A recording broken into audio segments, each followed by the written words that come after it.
We saw last week that Jesus had a busy Sabbath day in Capernaum. He had went to the synagogue in the morning and had taught there, and while he was there, the demon-possessed man came in and Christ healed him. After that, they went to Peter's house, and on going there, he found out that Peter's mother-in-law was sick with a fever, and he had healed her. They would then have ate the lunch that Peter's mother-in-law had prepared for them. They probably talked throughout the afternoon about what had just happened with Peter's mother-in-law, and then probably what had happened there in the synagogue with the demon-possessed man. Before they knew it, the sun was setting. People started to come and to bring sick and demon-possessed people to Jesus for healing. Well into the night, Jesus was dealing with these people. He must have been physically and mentally exhausted. Most of us would have been trying to take a little rest the next morning, a lie-in as we call it, a little extra sleep after such a busy day. But what do we find Jesus doing? What were his priorities? Two things. Firstly, the priority of spiritual need. The priority of spiritual need. Verse 35, it says, "And in the morning, rising up when a great while before day, he went out and departed into a solitary place and there prayed." This verse brings us into the early hours of the next day. And we need to remember that what we're looking at here is closely related to the events of the previous day. As we said, Jesus must have been physically exhausted after that very busy day. But long before anyone else in the house had stirred, in fact it was still pitch dark, Jesus slipped out of the house and he went to a quiet place. What was he going there for? We're told he was going to pray. After all of the events of the day before, Christ felt the need to be alone with his Father, to spend time in deliberate fellowship and communion with him. He needed to pray about the ministry of the day before. He knew that all of his ministry would bear no lasting fruit if he didn't earnestly pray over it. He also needed to pray for what he was about to do, the ministry that lay before him, going into other towns and preaching the gospel of the kingdom. He realized that he needed to spend time with his Father and commit all of these things to him in prayer. For Christ, all of his ministry needed to be bathed in prayer. He wasn't too busy ministering that he neglected the vital ministry of prayer. And you know, for us as believers, it's easy to get to that place, isn't it? We're so busy ministering and doing things that, and even for the Lord, ministry, but we neglect the place of prayer, coming before the Lord and looking to him for his blessing upon all of that ministry. Christ knew that his ministry would not know the blessing of God unless it was backed up with prayer. Do we realize how vital prayer is to all of our ministry as a church? For Christ, prayer was a vital part of his ministry. Over and over again, throughout the Gospels, we find Christ praying. Whenever he was baptized, Luke tells us that he was praying. Luke 3:21, Jesus also being baptized and praying. When he was transfigured, he was praying. Luke 9:29, and as he prayed, the fashion of his countenance was altered, and his raiment was white and glistering. Before he chose his 12 disciples, Luke tells us in Luke 6:12, he went out into a mountain to pray and continued all night in prayer to God. Whenever he was being praised by the multitudes and they wanted to come and take him and make him a king, Matthew 14:23 tells us he went up into a mountain apart to pray.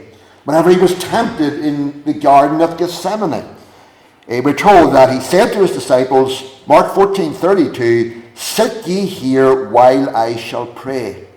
Now there's a common denominator in all of those references to Christ praying. And the common denominator is they were all spiritual needs. They were all spiritual needs. Being baptized, being transfigured before his disciples, choosing the 12 disciples, the temptation of being praised by the multitudes and wanting to be made king by them, his temptations there in the garden, all of those instances were spiritual needs. And so we learn from this that for Christ, spiritual need took precedence over physical need. Yes, our physical needs are important and they need to be prayed for. Christ taught us in the Lord's Prayer to pray, "Give us this day our daily bread." We need to pray for the provision of our physical needs, yes. But in the Lord's Prayer, you will notice that that petition comes before the two petitions, comes after the two petitions. "Thy kingdom come, thy will be done on earth as it is in heaven." You see, friends, our spiritual needs are far, far greater than our physical needs. John 6:27, "Labour not for the meat which perisheth, but for that meat which endureth unto everlasting life." And for you unsaved tonight, this means that you need to recognize that you have a soul that needs to be saved. That already has been stated in this meeting tonight. You have a spiritual need because you have a soul that needs to be saved, a soul that needs to be reconciled to God. A soul that is worth more than all of your earthly possessions put together. Mark 8:36, "What shall it profit a man if he should gain the whole world and lose his own soul?" Luke 12:15, "A man's life consisteth not in the abundance of the things which he possesseth." Friends, earthly and physical things will pass away. They are temporary. All that you and I hold in our hands and in our possessions tonight, all of those things will pass away someday. We will not have them forever. But what about your soul tonight? What about your soul and its relationship to God? That is the greatest need that you have. That's a spiritual need, and indeed that is an eternal need. And you need to face up to that great need that you have tonight, the greatest of all needs, your soul, where you as an individual stand before God. Your prayer needs to be like the publican there in the temple, "God, be merciful to me, a sinner." Oh, that you were to pray that prayer, not just the prayer we pray, but to pray that from your heart, recognizing, I am a sinner. I have a soul that needs to be saved. My sin separates me from God. God alone can save me through the finished work of Christ. And you cry to him, "God, be merciful to me, a sinner." So for Christ, we see firstly here the priority of spiritual need. That's why we find him going out, praying, and in every other instance that he prays throughout the Gospels, is in relation to spiritual need. Not only the priority of spiritual need, but secondly, the priority of preaching the gospel. The priority of preaching the gospel. Verse 36, it says, "And Simon and they that were with him followed after him, and when they had found him, they said unto him, All men seek for thee." Jesus spent long enough in prayer and in communion with his Father that morning for Peter back at the house to become aware of his absence. Peter realized, you know what, Jesus is not here. And so Peter goes out looking for him. And when he found him, he informed him that everyone was looking for him. What would many preachers and evangelists today do in such a situation? Being told that, you know what, there's crowds of people out there who are looking for you. Modern day preachers and evangelists would have said, this is great. This is instant success. We've only been here one day and look at the response. Crowds wanting to find me. Sure, is this not what it's all about? This is the place to be. They would have given in to the seductive appeal of instant success and great popularity, and they would have stayed in Capernaum. But not the Lord Jesus.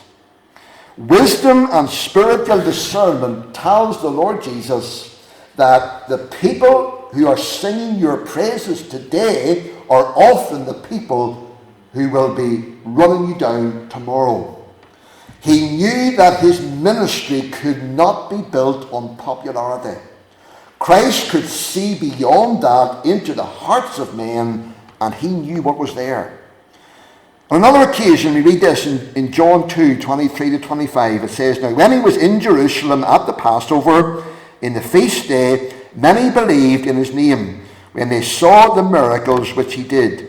But Jesus did not commit himself unto them, because he knew all men, and needed not that any should testify of man, for he knew what was in man. Christ knew the fickleness of the popularity of the crowd. What was Jesus' response here to Peter whenever Peter told him that everyone was looking for him?